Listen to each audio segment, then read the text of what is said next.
1,000 years ago, the faith of Christendom stood at a crossroads.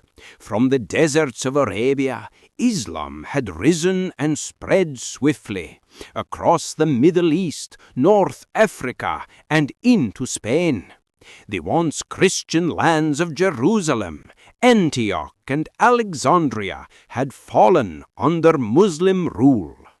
For many in medieval Europe, it seemed as though Christianity itself was being pushed to the edge of the world.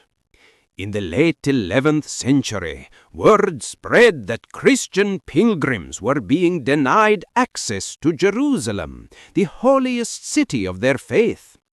In 1095, Pope Urban II called upon the knights of Europe to rise, not for conquest, but for salvation. His cry echoed across kingdoms, Deus vult, God wills it. Thousands answered the call.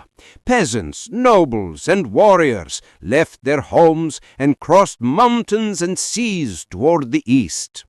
These were the Crusaders, men driven by faith, ambition, and the hope of reclaiming the land where Jesus once walked. The journey was brutal. Hunger, disease, and war took their toll. Yet, after years of struggle, in 1099, the Crusaders stormed the walls of Jerusalem. Against overwhelming odds, they took the city, restoring it to Christian control for the first time in centuries.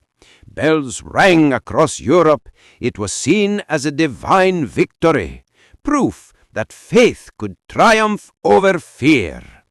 For nearly 200 years, Crusader states stood as Christian strongholds in the Middle East, small islands of Western faith surrounded by powerful Islamic empires. Their presence secured safe passage for pilgrims and became a symbol of Christianity's resilience. But over time, the tide turned again.